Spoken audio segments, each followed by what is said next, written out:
vous avez raison. Mais vous avez vu, on sent qu'il y a certains recruteurs qui disent mais finalement je recrute maintenant aussi à l'université parce qu'il y a des bons produits à l'université. Il y en a qui commencent à se rendre compte que le parchemin c'est pas tout. Et que l'université qui n'a pas tellement comme politique de distribuer des parchemins de valeur, hein, il faut qu'on change ça, eh bien elle donne des formations qui sont bonnes à prendre pour le marché. Et d'ailleurs, il y a des entreprises qui ne sont pas des enfants de cœur, elles disent mais en plus j'ai un bon rapport qualité-prix parce qu'ils demandent à être payés moins que les autres alors qu'ils sont compétents. Et un autre avantage pour l'université, c'est que en principe, quand l'université fonctionne bien, il y a plus de pluridisciplinarité. Pour l'avenir, pour beaucoup de postes de management aujourd'hui, c'est d'avoir des gens qui sont formés à différentes cultures. Et on peut très bien faire des études d'humanité de lettres, aux États-Unis c'est souvent le cas, et devenir le manager d'une entreprise, faire de l'éco, de la compta, etc. Et c'est dans la culture anglo-saxonne. C'est dans la culture anglo-saxonne, et l'université est là ça normalement. Puisque à la différence de l'école, on ne crée pas un schéma type, et normalement quand elle n'est pas trop cloisonnée, hein, parfois ça dysfonctionne, hein, on peut passer, puisqu'il y a toutes les disciplines, on devrait pouvoir faire des produits, former des étudiants qui répondent à ces nouveaux besoins. Donc il y a un changement, je pense. Mais vous avez raison, hein, pour l'instant, le lobby de chaque école est évidemment très fort et l'université, souvent, n'avait rien à opposer à ça. Et ce qu'on a pu remarquer aussi, enfin, en tout cas c'est ce que les recruteurs pouvaient affirmer, c'est qu'avec la crise des années 2008 et 2009, entre 2010 encore, les recruteurs se retournaient plus sur les valeurs sûres, c'est-à-dire diplômés des écoles, au détriment des diplômés de l'université qui avaient pu bénéficier au milieu des années 2000 d'un appel d'air lié à ce qu'on a appelé la guerre des talents. Il y a deux façons de faire. Si je prends, nous on a un des débouchés importants, c'est le cabinet d'avocats. Il y a deux façons de recruter un nouvel avocat quand vous êtes à la tête d'un cabinet. Vous vous dites, je prends un très bon juriste, celui-là vous le trouvez à la fac de droit.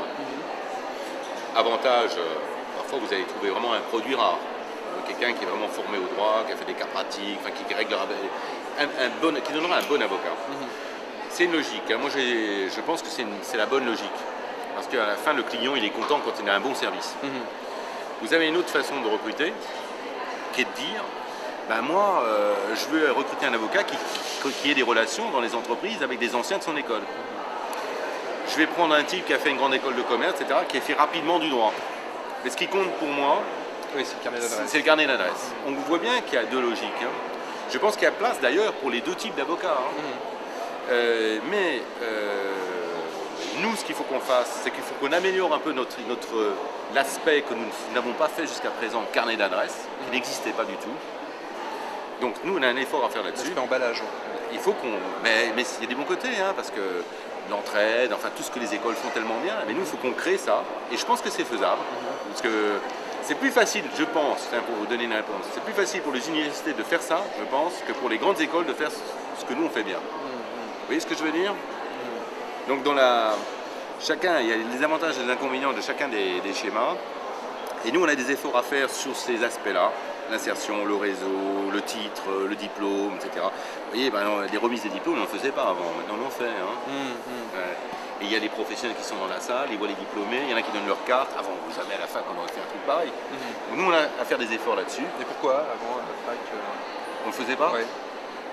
C'est pas l'esprit de la fac. La fac, c'est quoi l'esprit de la fac? L'esprit de la fac, c'était... Parce qu'entre Rennes 2 et Paris 2, par exemple, est-ce qu'il y a un esprit de la fac Ouais, bien sûr. Non, mais bien sûr. Mais il y a déjà une idée de la fac, c'est global, et que Rennes 2 et Paris 2, c'est pareil.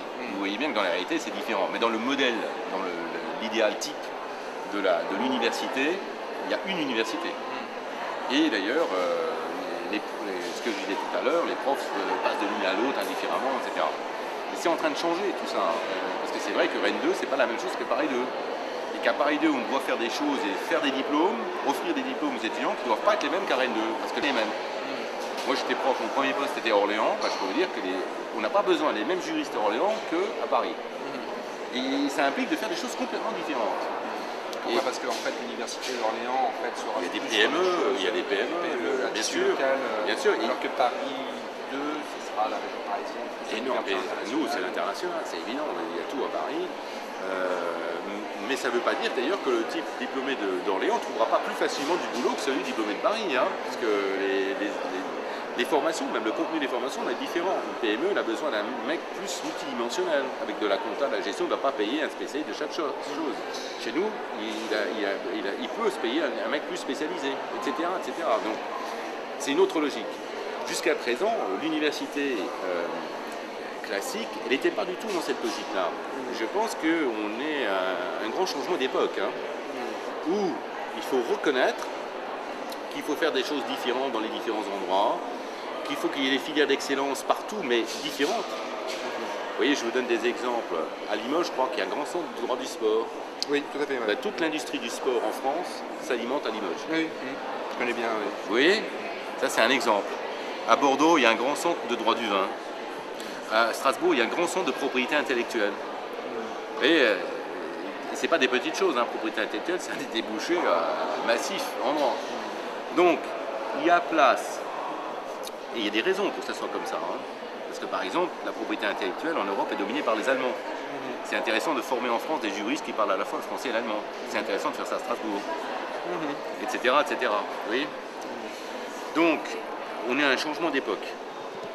Et nous, il faut que nous nous adaptions à ce truc-là. Et l'université est tout à fait conforme. C'est-à-dire, on ne pense pas du tout qu'on n'a pas nos chances. Hein.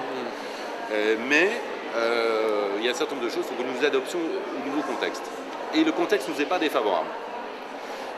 Fondamentalement, je pense d'ailleurs que structurellement, le contexte est plus défavorable, ça va peut-être vous surprendre, aux grandes écoles qu'aux universités. Parce que le format international, moi j'ai passé 2 ans aux États-Unis, le format international, ce n'est pas la grande école française. Le format international, c'est l'université. Maintenant, l'université en France n'a pas les moyens qu'elle a à l'étranger, parce qu'à l'étranger, il n'y a pas de grandes écoles et que les moyens des grandes écoles sont dans les universités à l'étranger.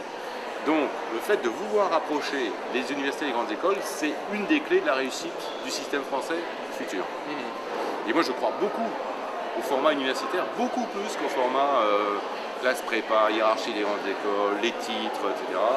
Je crois beaucoup plus au format on entre, diversité des parcours, on entre automatiquement, on fait ses preuves tout au long du truc, on fait beaucoup de recherches. Aux États-Unis, les cadres, une des grandes différences entre les Américains et nous, c'est que les cadres ont fait de la recherche. Ils ne sont pas juste diplômés, formés à une technique. Donc vous voyez, mais je ne suis pas pessimiste sur notre schéma, à condition bien sûr qu'on donne les moyens d'être au niveau. Vous ne pouvez pas, à certaines universités, faut mettre la gomme.